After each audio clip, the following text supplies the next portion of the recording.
I was up late, watching YouTube clips on my laptop, and had a queue lined up. One of the videos featured my favorite basketball player, Mighty Mike Thompson, hitting an incredible long-range shot. I've been following Mighty Mike since our college days when he was the star player. After turning pro, he joined the Visors, my hometown team in Virginia. Now that he's retired, he's hosting shows on Wiz TV. I watched his videos for a bit of nostalgia. Then, out of nowhere, a clip popped up showing him dancing provocatively with a beautiful blonde at a Miami club, my wife. The video, freshly uploaded, showed them locked in a passionate kiss. I tried calling Bob, but she didn't pick up. She was supposed to be in Miami for a business meeting with our friend Jake Benson. I reached out to Jake for some clarity, and he confirmed they'd spent 3 days together. Jake suspected there might be something romantic going on between them.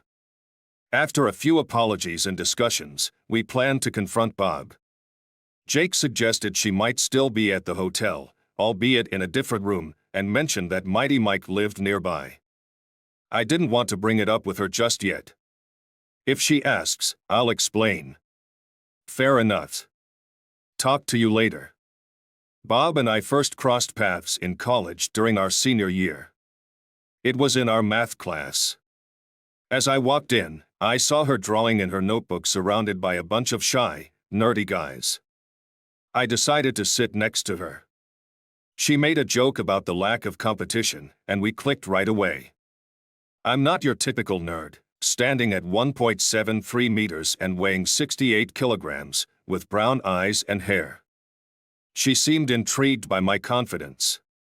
I introduced myself as Bob Parker. She joked that we wouldn't have to change monograms if we got married. We laughed and headed to the student union. Bob was a stunning 6-foot blonde with green eyes, an average figure, and a smile that captivated me. I commented on her surprise at no one sitting next to her, and she admitted she was usually fending off guys. She said I had exploited her insecurities and now she couldn't shake me. I invited her to dinner, but she declined, saying she had a boyfriend who wouldn't like it. I tried anyway, hoping to see her again. She said she liked me too, and at least we'd have class together. We met twice a week for class, tackling the tough material. One day, I asked her about a problem, and she broke it down for me. After class, I asked her about her experience with the course. She said she was good at math, but I struggled because I needed it for my chemistry major. I asked if she could help me out. She seemed surprised by my persistence and reminded me she had a boyfriend. I reassured her that I respected that, I just needed help. We agreed to meet at a diner where she'd tutor me. Our diner meetings allowed me to get to know Bob better. We hit it off and talked about more than just math. One day, a big guy approached our table while our books were spread out. Bob introduced him as Dante, her boyfriend. We shook hands. Dante was a medium-built black guy, about 5 feet 8 inches and 100 kilograms. We closed our math books, and Dante asked why I was in the class with Bob and the others. I explained it was needed for my major and programming.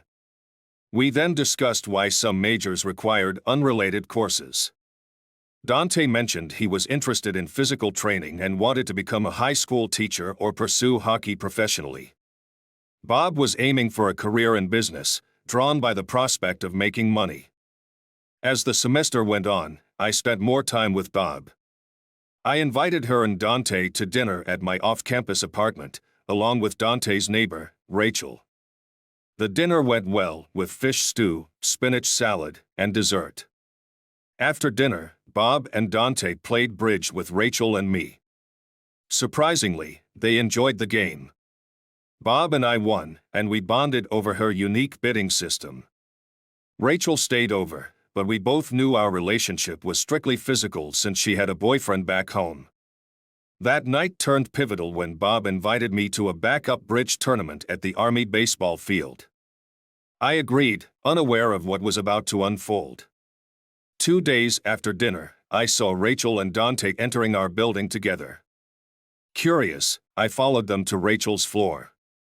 Unsure of what to do, I watched from my room. Hours later, Dante left, so I went to see Rachel. She seemed flustered but confessed she felt no regret. We talked about it and decided to give things some time to cool off and see how we felt. The bridge tournament was fun, though the situation with Dante and Rachel lingered in my mind. Bob asked why I hadn't told her earlier. I explained that Dante hadn't made a decision yet. She understood. Later, she wanted to come over, which I was eager about. In the heat of the moment, we got carried away. Bob's excitement matched mine, and we shared an intense, satisfying experience. Despite my initial doubts, the connection between us felt real. We continued our passionate night, and in the morning, she joined me as I brushed my teeth. I offered her a spare toothbrush, and after freshening up, we tended to each other's morning needs. During breakfast, she asked, "Am I as good as Rachel? Am I as good as she was?" We exchanged glances, and she gave me a grin. "He's got size, but you've got skills," she said. "Rachel's good, but you're incredible." From that point on, we were inseparable. Bob nearly moved in with me, despite Dante's objections. Dante eventually found a new partner and frequently visited Rachel. During his senior year, Mighty Mike moved into our building on the 4th floor. I occasionally saw him with Rachel, but they never lived together. We had casual conversations until Rachel invited us over for dessert one evening, and Mighty Mike was there. We had a nice time, but afterward, the invitation stopped. Bob and I married at 20, right after graduating college. I secured a programming job at the Pentagon, while Bob started working in advertising, aiming to sway government decisions. I inherited a house from my grandfather, which we moved into once our lease ended. The house had 3 bedrooms, a large kitchen, a converted garage, and a finished basement. It needed some work, so I enlisted the help of a high school friend who ran a construction business. When Bob got pregnant, we had twin daughters, Betsy and Linda, at 22. Although they weren't identical, they were a handful. Bob took a year off work to care for them, and I reduced my hours to help out. Later, I switched to contracting, which allowed me to work from home while Bob returned to part-time work. As the girls grew older, Bob went back to full-time work, and I juggled my contracting gigs with developing 2 promising systems. Bob's career flourished, and by the time the girls started primary school at 13, we were financially secure. At 35, I stayed active with running and table tennis, which helped keep me in shape. Even after 15 years together, our intimate life was still enjoyable, though Bob seemed to question its excitement before the Mighty Mike revelation. I looked up Mighty Mike's address and found it about 3 miles from us. I wondered if what I had seen in Miami was a recent development or if it had been going on for a while. I had other nagging questions as well. The day after showing the girls the YouTube video, I took DNA samples from them and myself. It was Friday, and even though they had school tests and group activities, I wanted to shield them from any potential drama. At 10 a.m., Bob called. Seeing her name on my phone, I let it go to voicemail. "Tom, pick up, please," she pleaded. "Tom, I love you. I made a mistake. I'll be back this afternoon. Oh, damn." Her voice trailed off, filled with sobs.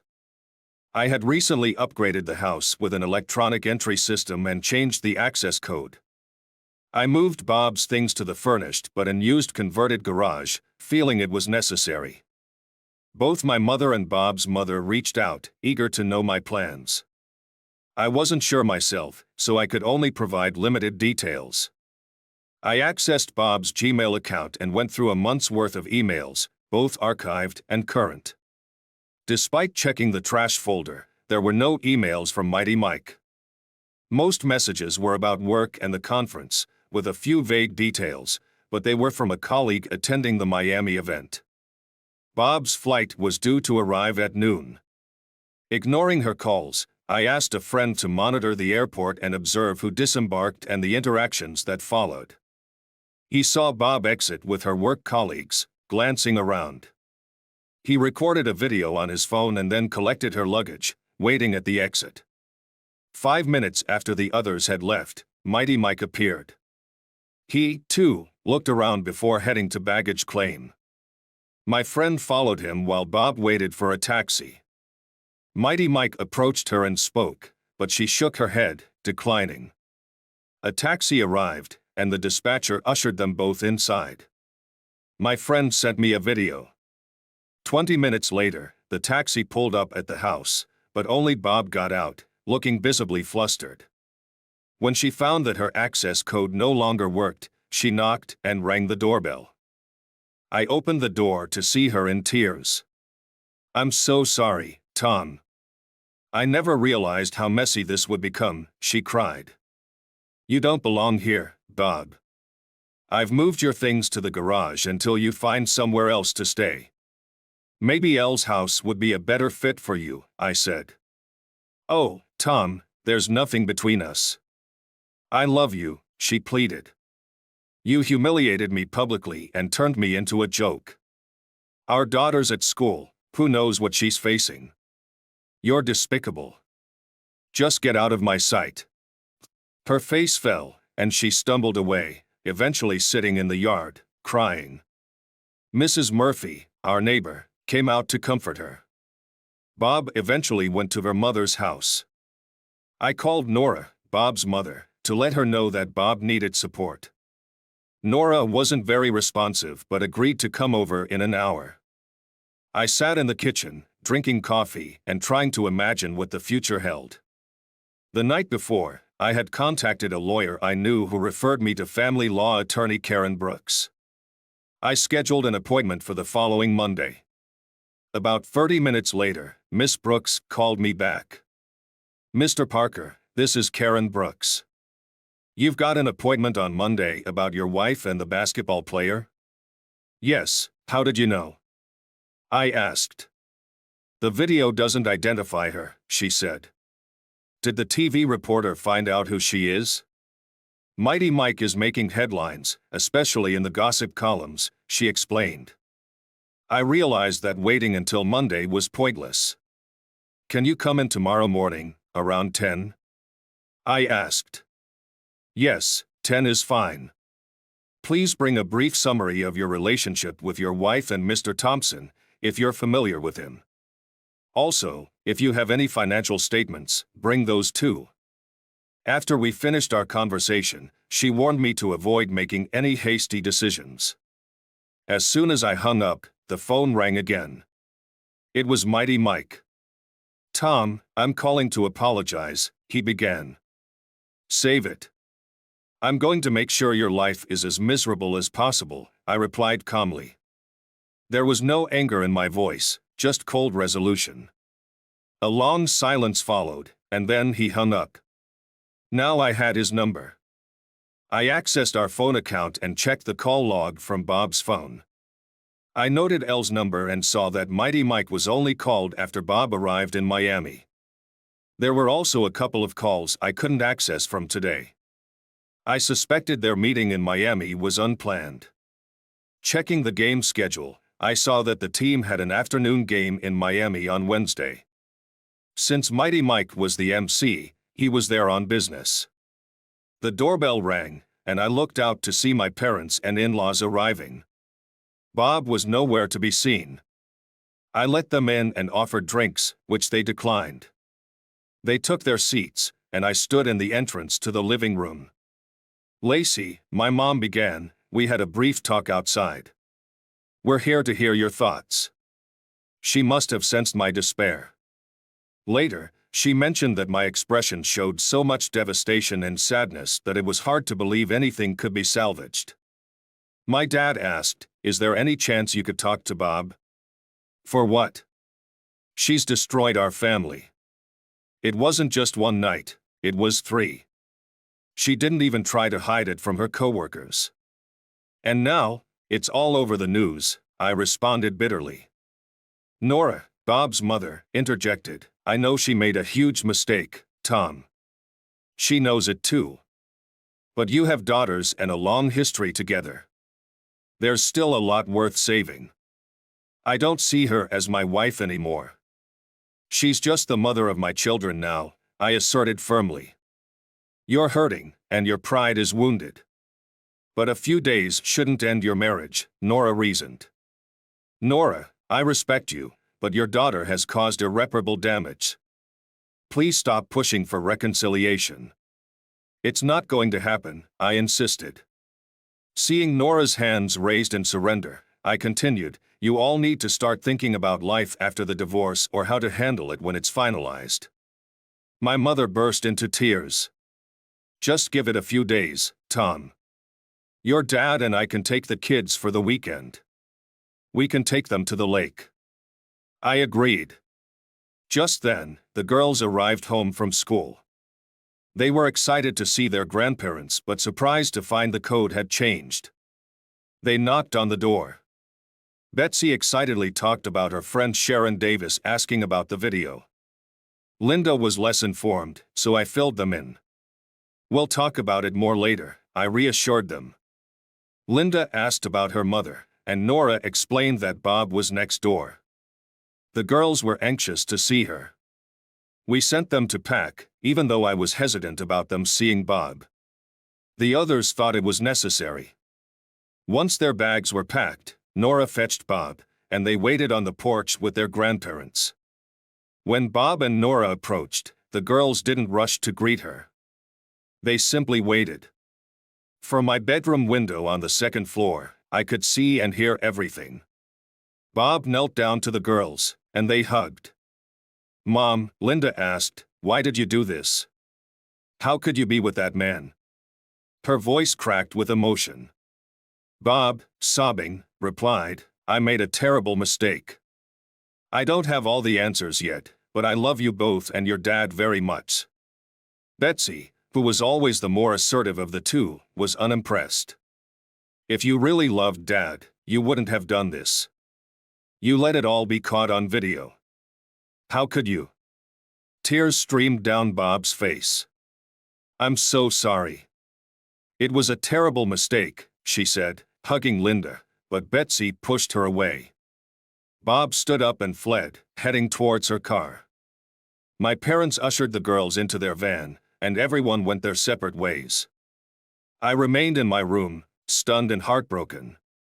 Then, anger took over. I was consumed by rage. I thrashed and screamed, finally heading down to the basement to punch the bag, each hit directed at Bob and Mighty Mike. Exhausted and with my hands raw and red, I resolved that they both deserved to suffer. After treating my hands, I had a nightcap and went to bed. Sleep came eventually, but it was a long time coming. The next morning, I went for a strenuous run to clear my head. Then, I gathered my financial documents and headed to the lawyer's office.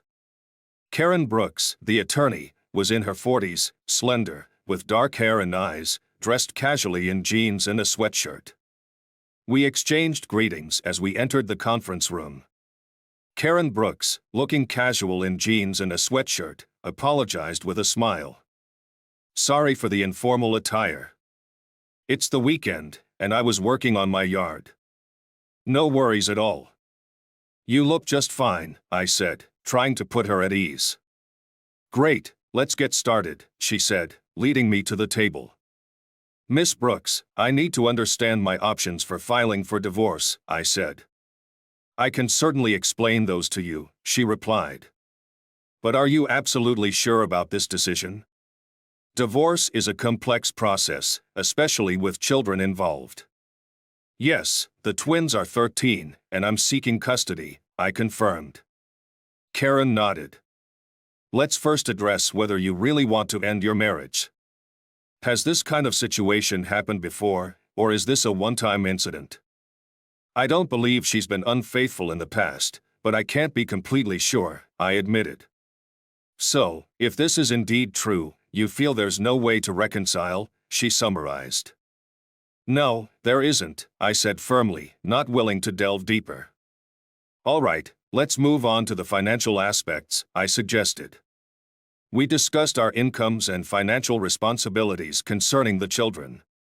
Karen was pleased to find out that the house was solely in my name, acquired before the marriage, and that the children had always lived there. She noted that my role as a stay-at-home parent and our aligned work schedules could work in my favor regarding custody, though nothing was guaranteed. I mentioned that while my earnings were comparable to Bob's, they were less stable. Karen explained that, typically, the non-custodial parent pays child support, and given our similar incomes, it's unlikely either of us would owe support. How soon can we begin the divorce proceedings? I asked. We can have the paperwork ready and filed within a week, Karen said. However, I recommend taking a bit more time. People often change their minds, and you might be required to attend counseling. I'd prefer to avoid unnecessary discussions with her, I said. You'll need to have some discussions, but we can limit them, Karen assured. I noticed her bandaged hands.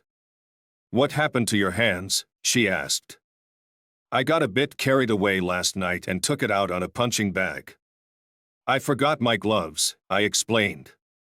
At least you didn't confront Mr. Thompson or your wife, Karen said. Is there any way to take legal action against him? He should be held accountable. Unfortunately, in this state, you can't sue for infidelity or alienation of affection. It used to be possible, but not anymore. I also checked Florida laws, and they offer no recourse either, Karen said. My steady tone seemed to unsettle her. Let me see what options we might have. But please, no violence, she requested. I can't make any promises, I replied. He needs to face consequences. I won't rest until he does. Mr. Parker, while our discussions are confidential, I must inform you that if I suspect you're planning any violent actions, I may have to report it, Karen cautioned. You don't have to worry about that, I assured her. Thank you for that, she said. I signed the agreement, paid the fee, and urged her to expedite the document preparation. Around noon, when I got home, my father, Charles, called. Hey, how are you holding up? He asked. I'm managing, I replied. I just left the lawyer's office, he said. Oh, and what did they say? I inquired. We discussed the possible outcomes of a divorce. Tom, you need to take your time with this. Don't rush into anything. This is a major decision, and you should be sure, he advised. Dad, once Bob betrayed me with that guy, it was over. The fact that it happened more than once just makes it worse. But once was enough, I said. Mom thinks you're so hurt that there's no hope for reconciliation, I added. She might be right, but I still think you should take some time. Bob deserves a chance to explain herself, my father suggested. What could she say that would change anything? I countered. There was a pause before he replied, all right. I can't think of anything else that would help. We talked about the girls' reactions. Linda was withdrawn and deeply saddened, while Betsy was angry and struggling with her emotions.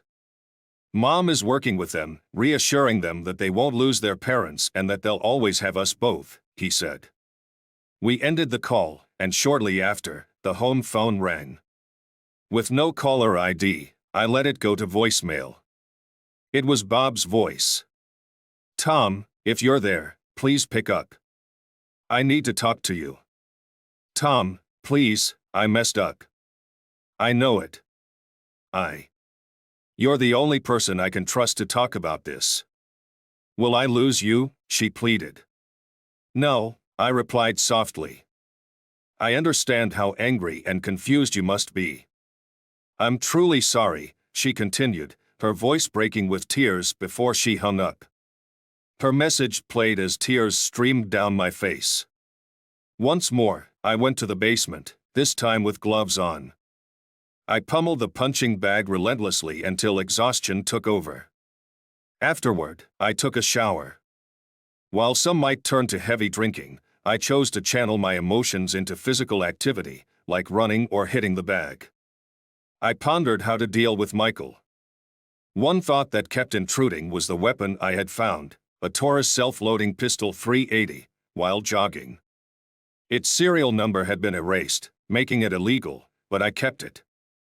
I cleaned it and practiced with it at a shooting range that I considered using the pistol on Michael, but the risk of losing my freedom, especially for him, made me reconsider. I pushed those thoughts aside, realizing that now wasn't the right time to confront Bob. Yet, the mere thought of facing her filled me with dread. Alone in the house, despair overwhelmed me, like a suffocating blanket. With a sudden burst of anxiety, I jumped off the sofa, feeling like I was on the verge of losing my sanity if anyone could see me. Determined to clear my head, I decided to take a brisk walk. My route led me past Michael's house. I didn't linger but observed the lack of security, which only heightened my unease.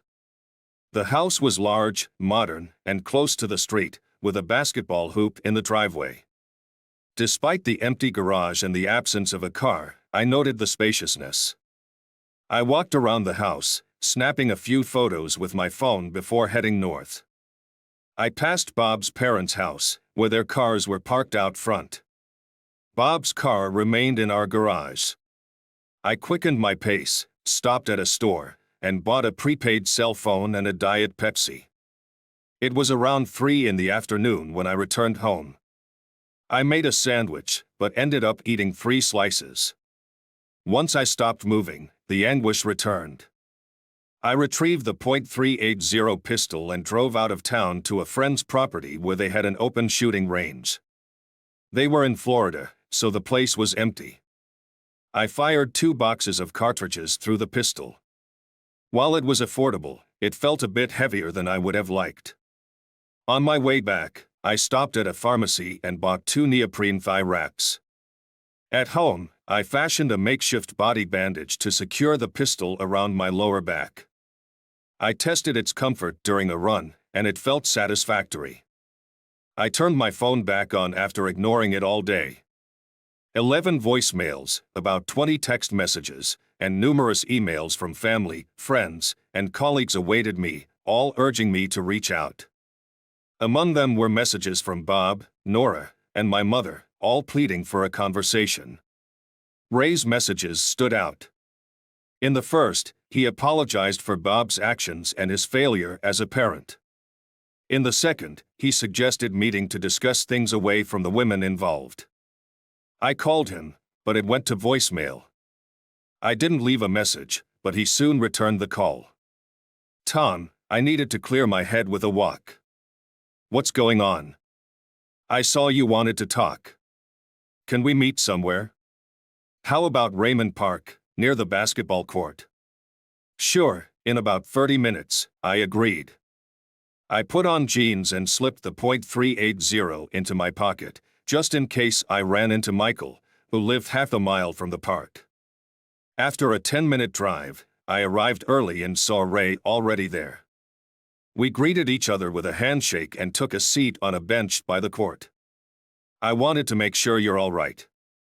Nora and your mom's concerns had me worried," Ray began. "I'm not all right, Ray. I feel worse than ever," I confessed. "I remember how I felt when my mother passed. It took me a year to recover.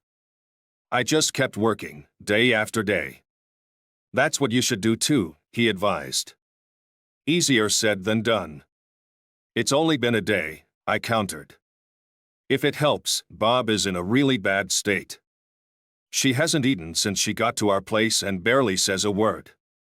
We're thinking about getting her some help, or maybe you could help her. Oddly enough, you seem to be coping better than she is. Maybe it's guilt." "She has it, but you don't," Ray observed. "I'm sorry to hear that, Ray. Because the twins will need her." "They need their mother," I said. "I don't get why she's so surprised. She was so blatant about everything. Did she really think no one would find out? Even without social media, someone, probably one of her colleagues, would have caught wind of it. I don't think she was thinking straight. Maybe she found herself in a strange situation, away from family, and being stalked by a celebrity. She succumbed to feelings she would normally suppress, Ray speculated. Smart observation, Ray. But I think she had feelings for Michael since college and thought she could have both, I said. What are you going to do? Ray asked. It's very likely I'll divorce her. I can't even think about her without feeling anger and hostility. I hope I don't get sick from all this, Ray replied. Look, I know everyone is telling you to wait and think it over. I just can't understand how you could ever return to any semblance of family life with her, I admitted. Yes, it's a lost cause. I'll wait, but not for long. You need to prepare her. If she's as bad as you say, I'll try, Ray concluded. We said our goodbyes, and as I walked back to my car, parked on a nearby street, I saw Michael dribbling a basketball up the intersecting street toward the park. Instinctively, I reached for my weapon. Ray, driving towards the park, noticed Michael too and honked his horn. Michael got startled, lost control of the ball, and recklessly chased after it. Unfortunately, he didn't see the oncoming car that struck him, sending him over the hood and windshield before he fell onto the street. Ray drove past the scene, not involved in the accident. I rushed to Michael's side. He was alive but barely conscious, and as I looked at him, I felt a swirl of emotions, including deep betrayal. Paramedics arrived quickly, but despite their best efforts, they couldn't save him. The police came next, and although I was nervous about my illegal weapon, I cooperated fully and was released without any issues.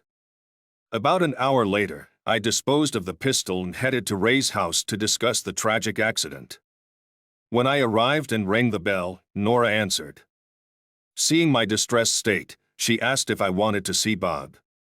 No, not yet, I said. I need to speak with Ray first. Ray came downstairs, and after a brief wave, we left the house together. Ray, Mighty Mike is dead, I told him. Damn, did you take him out?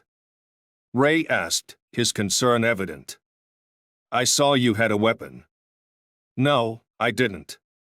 He got hit by a car after you honked at him. He was chasing after his basketball like a kid, I clarified, a hint of a smile breaking through despite the situation. I saw him die. It's clearly an accident. God works in mysterious ways. You or Nora can break the news to Bob about her boyfriend's death. He's not her boyfriend, but we'll let her know. I guess it'll be all over the news, Ray said. Certainly. How is she? I asked. Also not good. You, on the other hand, seem strangely upbeat, Ray noted. I even felt deceived when he died, but then I saw it as a blessing in disguise, I admitted. Tom, I want to save my daughter. She's heading down a dark path. I know she messed up, but I love her and want her to have a chance at a better life. So, if you see a way, at least don't interfere. Maybe later, you could lend a hand, Ray pleaded earnestly. It's a tough request, Ray, but I'll think about it. If we talk to her too soon, I won't be able to help. Keep her away from me for now. I'll try to find a solution, I promised. Congratulations on escaping homicide, Ray remarked with a chuckle, and we shared a brief laugh before heading back inside. I left my car and went home. That night, I slept restlessly. The girls called, and we had a good conversation before I went to bed. Sunday brought a wave of depression again. It was a beautiful day, but I had nothing to do but dwell on the state of my marriage. Despite Ray's advice, I knew Bob and I could never be together again. This realization saddened me, but it was the truth. I went for another long run, walked to the shopping center along the river, and then returned home. I took a shower and headed to my parents' house for a Sunday picnic. The twins were in better spirits. They had a conference call with Bob, who must have perked up because she was encouraging them. My mother mentioned that there was no talk of Mighty Mike, Bob's infidelity, or Michael's death, just school matters. Bob had told the girls she would see them as soon as she was feeling better. I had a pleasant time with my parents and the twins. While they were in the pool, I told my parents about seeing Mighty Mike get hit and die. They were shocked. My father asked, "You didn't have anything to do with it, did you?" "No, it was a coincidence. I was at the park with Ray talking. Michael just ran out after his ball and got hit. I can't say I'm sorry, though." "May the Lord have mercy on his soul," I replied, and we changed the subject. On Monday, Karen Brooks called me. She first wanted to know how I felt about Michael's death. I explained the whole story, and she seemed both amazed and a bit suspicious. I told her that if I were in her position, I'd be suspicious too. She then informed me that the documents would be ready on Wednesday and asked when I wanted them served. I asked her to hold off for a bit since Bob was in poor shape. I also mentioned that I had made a sort of promise to Ray. The kids went to school as usual. Even though Mighty Mike's death and the previous week's events were major news, I was left alone and decided to focus on work. I worked half a day for the army, then picked up the girls from school. We had pizza for dinner, something I made myself, and they loved it. We had a nice evening, but before bed, both girls asked about their mother's return. I told them honestly, I doubt we'll go back to how things were before. The future is uncertain, but we'll always love both of you. On Tuesday, Ray and Nora called to arrange a meeting. We agreed to meet at Starbucks.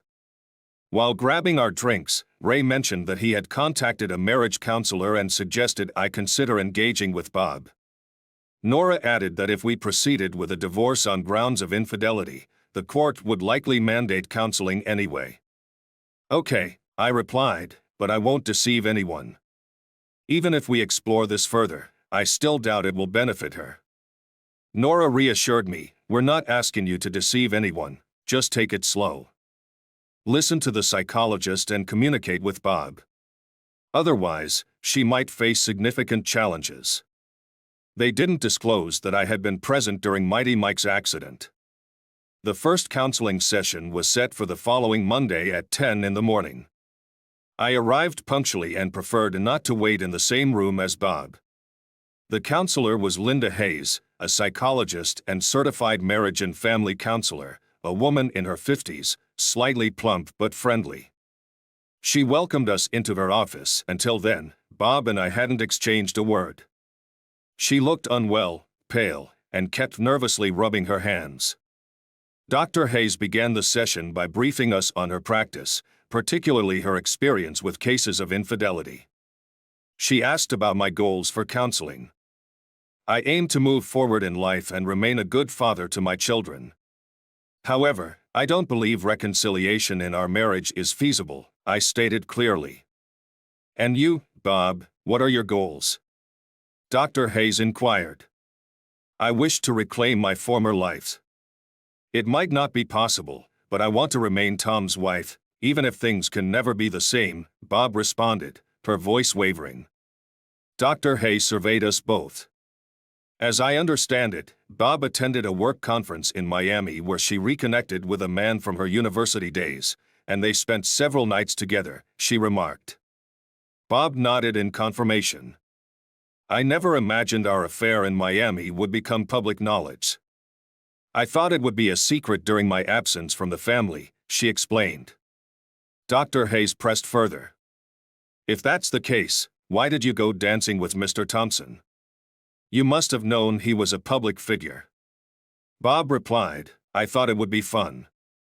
It wasn't near the hotel, actually, it was quite enjoyable. But I knew Hughes, my colleague, would find out about us. And of course, I realized Tom would eventually learn too. Maybe not as soon as he actually did." "Let's set that aside for now," Dr. Hayes redirected. "Tom, could you explain why you're convinced the marriage is over?" I looked directly at Bob, the person I had once loved and trusted the most. Seeing her so readily and openly betray me was devastating. My grandparents died in an accident, and I experienced immense pain for a long time. But nothing compares to this. If Bob could do this to me, then anyone could. I can never grant her or anyone else that level of control over me again. Bob began to openly weep as I voiced my feelings. I wanted to convey that I would never trust her again. Dr. Hayes asked, "How do you feel seeing her like this?" "I'm just sorrowful and extremely furious," I admitted. It was outrageously cruel to me and our children. Even if it was done out of foolishness, without the intention to inflict pain, it was still wrong. And for what? 3 nights with some guy she fancied in college? Bob sobbed as I spoke, saying, No, I don't know why I did it." Dr. Hayes intervened. "Bob, calm down. Is it true that you had romantic feelings for Mr. Thompson back in college?" "Yes, he was this big, handsome, famous guy. He pursued me persistently, but I was with Tom and I declined," Bob admitted. "So why did you agree?" Dr. Hayes asked. "Leading up to Miami," Bob explained, "I felt a bit disconnected for a few months. We've all been so busy.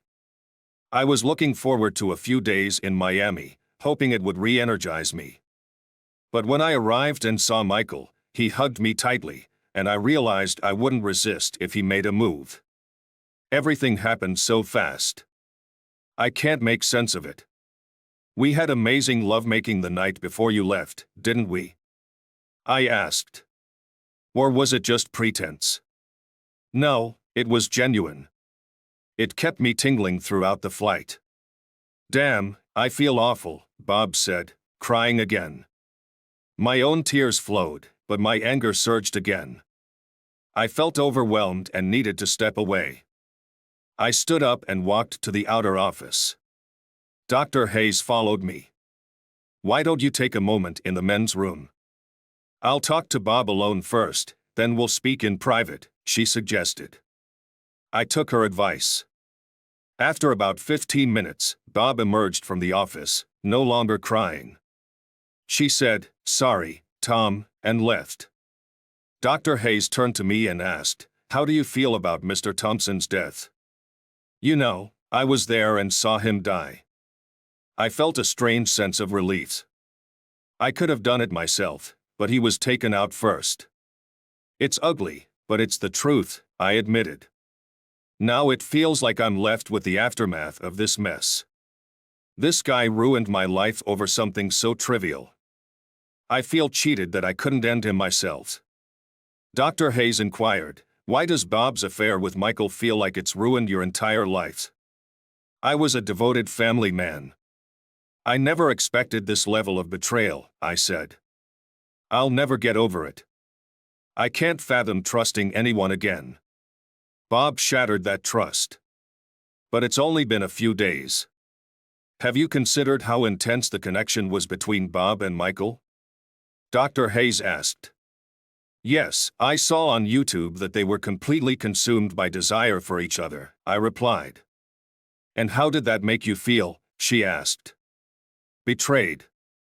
It was the ultimate betrayal," I said. "No matter what happens, Bob will always have the memory of her affair.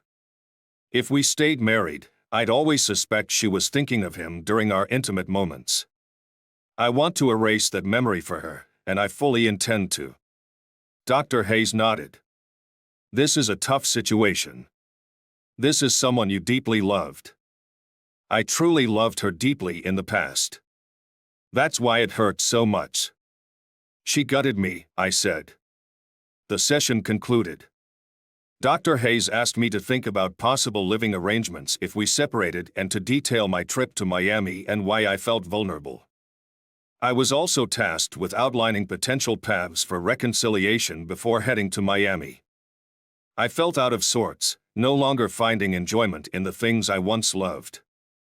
Work had become monotonous, and family life felt stagnant. I had eagerly anticipated my trip to Miami, but now, everything seemed to have lost its luster. One coworker, Brady Bean, had been relentlessly pursuing me ever since he joined our office. Despite my attempts to brush him off and treat his advances as a joke, he remained persistent. Though he wasn't exactly a Greek god, he was good-looking and upbeat. His relentless pursuit didn't really bother me, Instead, it was somewhat flattering, even though I made it clear I wasn't interested. Knowing that I had an effect on him did boost my ego a little. While I occasionally entertained the idea of reciprocating, I knew it was too risky and ultimately dismissed it. But then, during my stay in Miami, I encountered Michael at the hotel check-in. He was undeniably attractive, and his sudden, enthusiastic embrace took me by surprise. It became clear that he had the charm to seduce me if he chose to. He wasted no time. He pulled me aside and asked if Tom was with me. When I told him no, he revealed he had a hotel room until Friday and made it clear he was interested in spending time with me. I was convinced, and I felt the same way. We agreed to have dinner together. I can't fully explain why I gave in so easily, but it felt like I was caught in a whirlwind. Tom and I had shared a passionate night before I left for Miami, which left me in an emotional and physical state that Michael seemed to resonate with. I didn't consider the ramifications if Tom found out about my affair, or if I did, it was a fleeting thought. I convinced myself that for those few days, I was in a different world. At dinner, Michael and I both understood what was going to happen. We skipped dessert and went straight to his room. He pulled me close, and we wasted no time. We quickly shed our clothes and gave in to our mutual desire. There was no time for foreplay. We went straight to his bed and spent hours being intimate. After experiencing multiple climaxes, I lost consciousness briefly, only to be awakened by his kiss, signaling the start of round 2. The pattern continued into the next morning. I missed breakfast with my team and barely made it to the meeting. I felt physically satisfied and suspected my colleagues might have noticed something, although there were no direct comments. I entertained the possibility that someone might inform Tom, but dismissed it as mere speculation. The closeness with Michael was unlike anything I had felt before, possibly due to being away from home and the freedom from family responsibilities, combined with his impressive physique. He seemed as eager for me as I was for him. He could have been with anyone, but he chose me. My desire for him was overpowering. After a work meeting, I reached out to Michael. We went straight to his room, spent 2 hours making love, then ordered room service, followed by more intimacy. The next morning, I noticed some curious glances from colleagues. Feeling a bit uneasy, I met Michael in his room at 5 p.m., and we stayed in bed until 8. The passion was still there, though not as intense as the first 2 nights. Room service brought us dinner. Michael suggested we go dancing, so we did. That's how we ended up on YouTube. Watching the video, I realized what Tom had seen, a seemingly faithful wife openly engaging with another man. After dancing, we returned to the hotel for more intimacy. The next morning, with a flight approaching, Michael and I made love once more, showered, and dressed. We had breakfast in his room before I headed back to mine to pack. My roommate Megan mentioned seeing me dance on YouTube, describing it as spicy. I was horrified. I knew I was in deep trouble. Later, I ran into Jake Benson, one of Tom's close friends. On the airport bus, I asked if Tom had called during my trip. We hadn't been in touch. Jake informed me that Tom had seen the YouTube video and knew about my nights with Michael. I was left speechless. The flight home was excruciating. No one spoke to me, and sitting by the window next to a stranger felt surreal. I knew Michael was on the same flight but didn't spot him. When we landed, I searched for Michael but couldn't find him.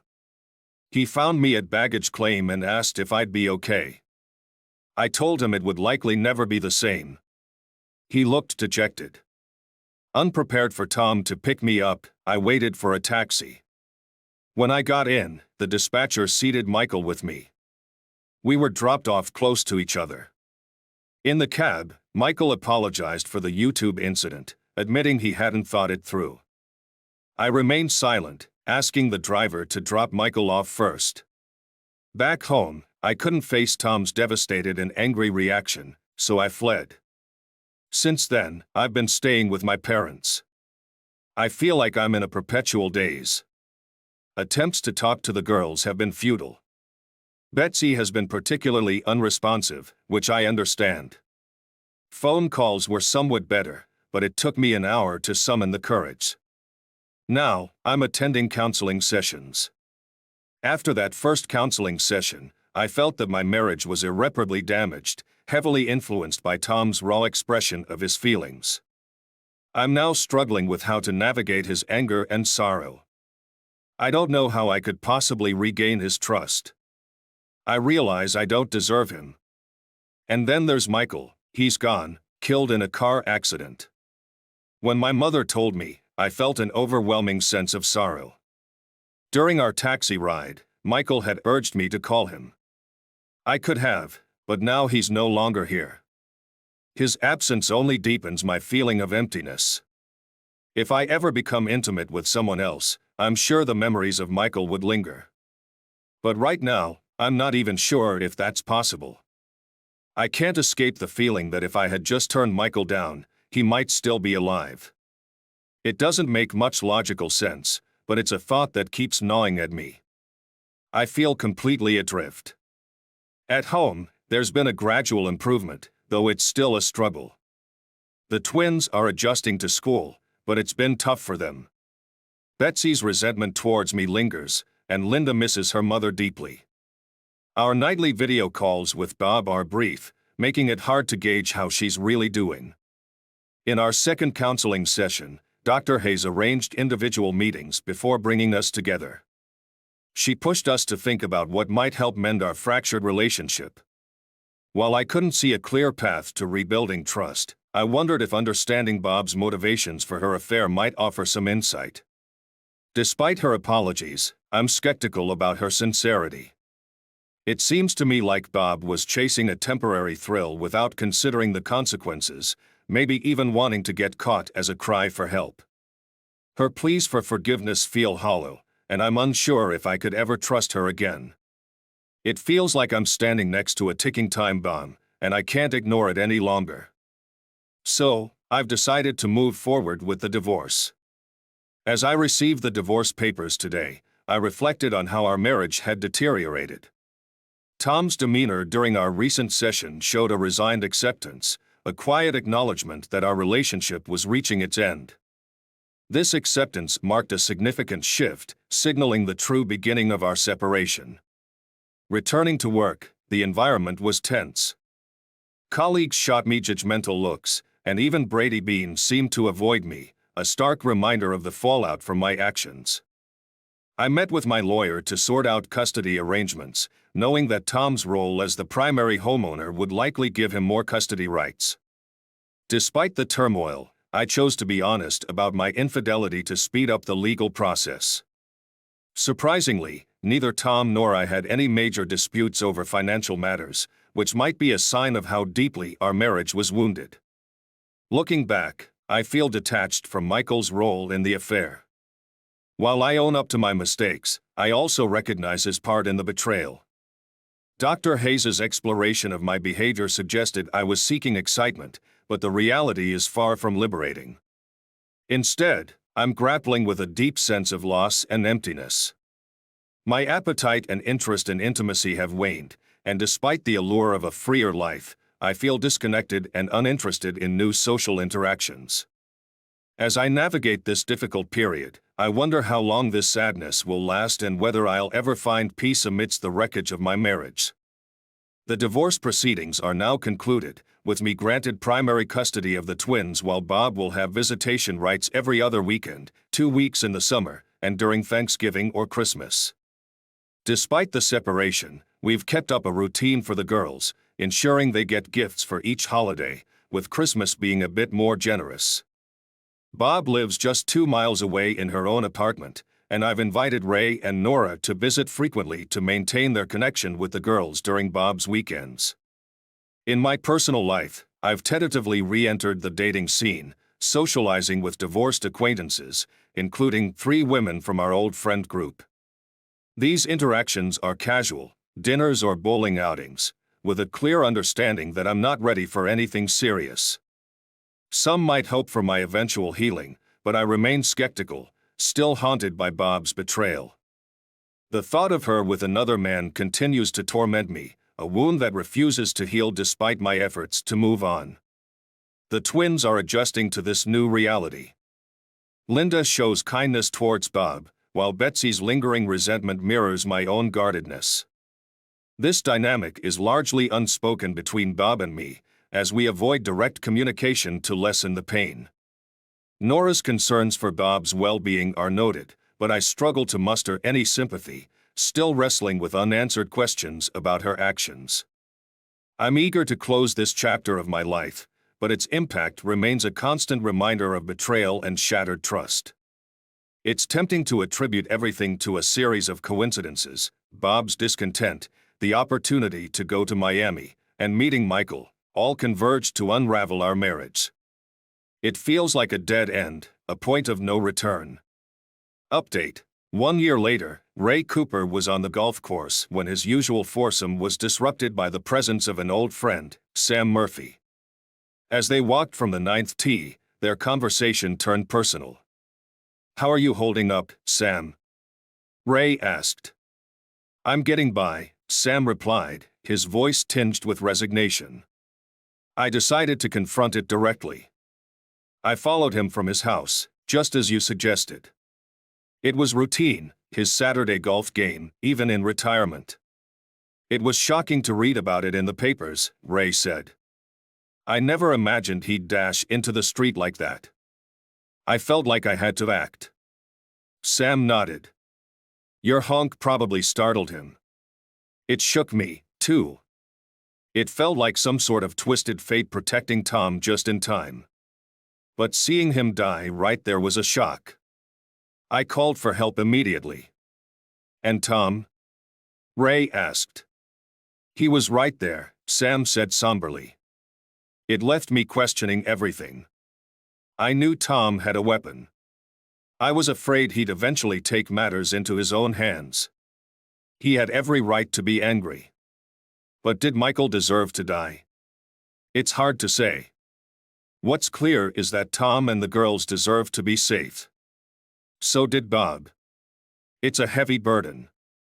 Their conversation trailed off as they walked in silence, each grappling with their own thoughts, a quiet acknowledgement of the weight of their shared secret.